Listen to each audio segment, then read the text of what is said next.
Hello everyone and welcome back to my channel. My name is CJ Raymer and I write new adult and women's contemporary fiction. So I had something happen today that I knew was going to happen at some point, but I didn't know how I would react to it. And what that was is I received my first negative review on Wonderlisted.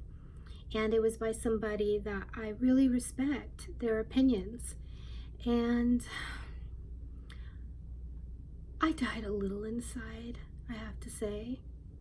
But I realized that there were some truths that I could glean from in her review. So I just wanted to take a few moments and speak to you all about how to deal with a negative review. Another reason why I decided to do this video is because this is, a lot of many conversations, shall I say, take place on social media about authors receiving negative reviews and how they respond or react to them. And it just really got me thinking, because it is so personal. It's very, very personal when you receive a review. And you can be flying high from good reviews, and then all of a sudden you get a negative, and it just kind of hits you in the gut. But I just kind of wanted to go through how I processed this, and hopefully maybe it'll help some of you. Maybe it'll help someone out there who is struggling or terrified about receiving a negative review, because they will come. What to do with a negative review? Well, number one, breathe deep and contemplate. How bad was it really, despite the low star rating? Was there anything positive in the review that you could use to help pick yourself up off the floor and out of the fetal position? My review said that if you like Eat, Pray, Love, you may like Wonderlisted. That was a plus. Number two, own it. Unless it was a drive-by review that spewed nonsense and just came off as a hater, own the critique. Embrace it.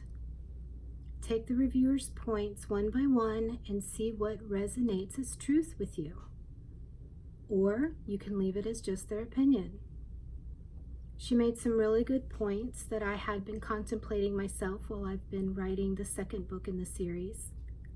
And she brought up a legitimate and constructive critique that I could see, and I got it. Some of her other points I may not agree with. Either way, I choose to look at this review as another step in my growth and maturity as a writer. Number three, don't take it personally. Again, unless the person giving you the review is an asshat and just likes to stir up trouble, realize that it's not about you as a person, but rather about the book itself. It's very difficult not to take these reviews personally. It feels like someone is telling you that your newborn baby is ugly. It stings, and we can get offended. But what's the point? The review was just that, a review, and it wasn't an attack on you personally. It was about your novel and where it may have fallen short in that reader's opinion. Number four, it's all relative. I have received stellar reviews for Wonderlisted, along with private messages telling me how much the book changed their outlook in life. Some told me they were inspired to get a backbone. Some were helped to know that they could get to the other side of disappointment. Some were inspired to do what they've always wanted to do, to finally step out and do that. Everyone is going to get something different out of your work, and that's okay. Not every reader is going to vibe with our story. Some may love it and others won't. You have to be okay with that. 5. Be genuine and respectful if you are going to reply to the review. We are all in this together. If there was something you agreed with, acknowledge it. If there was something you didn't agree with, leave it alone. Don't get into a negative back and forth with the reviewer. It won't look good for you as an author. You're going to appear stiff-necked and thin-skinned, and that just doesn't look good on us. And if you are those things, authorship might not be the right choice for you. Sometimes it's hard for the reviewer to give those negative reviews. Believe it or not, it can be hard for them, just as hard as it is for us to read them or hear them. Negative reviews can be as good as positive ones. I know that sounds impossible, but it really is. It's all in the way that we look at these reviews. A potential reader who values reviews wants to get all of the insight that they can about this book that they're thinking about picking up. The varying comments may spark their curiosity more so than just a bunch of positives. It lends more of an authenticity to your work because no one debut novel is going to be perfection. No matter how much a particular reader loves it, another one just won't. It's the nature of the business. Don't throw in the towel. And maybe this goes without saying. However, we as writers can be a sensitive and brooding folk at times. And the stress alone of writing a novel is huge.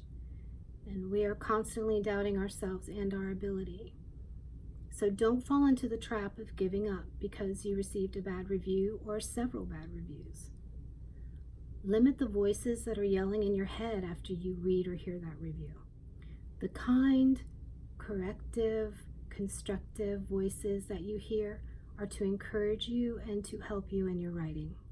The voices that tell you that you suck and you should just give up, those need to be dismissed. We all will get negative feedback on our work. We just will.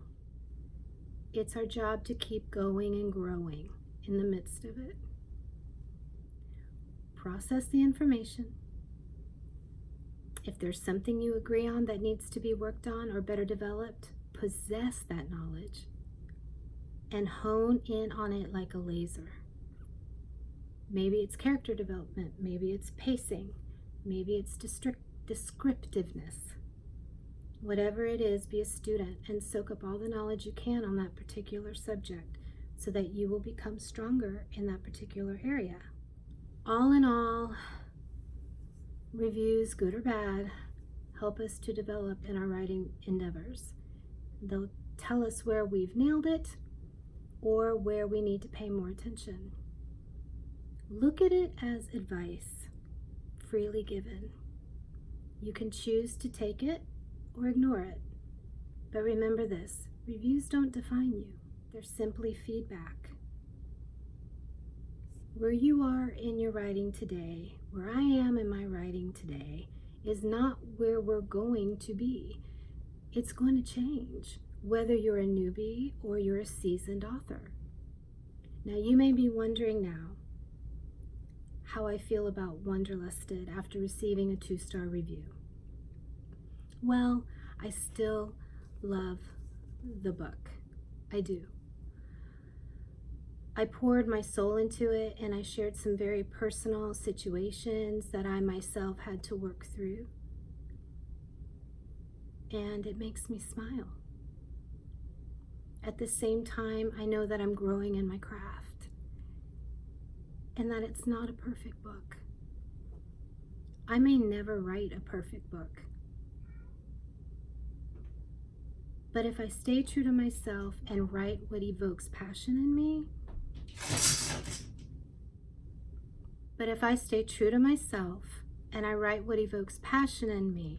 it will resonate with people on some level.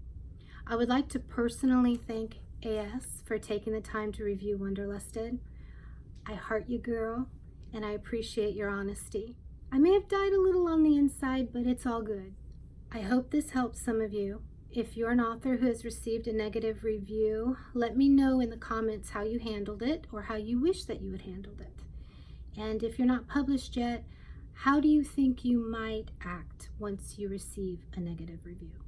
If you like this video, please give it a thumbs up. If you haven't subscribed, please consider subscribing. And I hope that you guys have a fantastic rest of your day. All of my social media will be listed in the description. Thanks. Bye.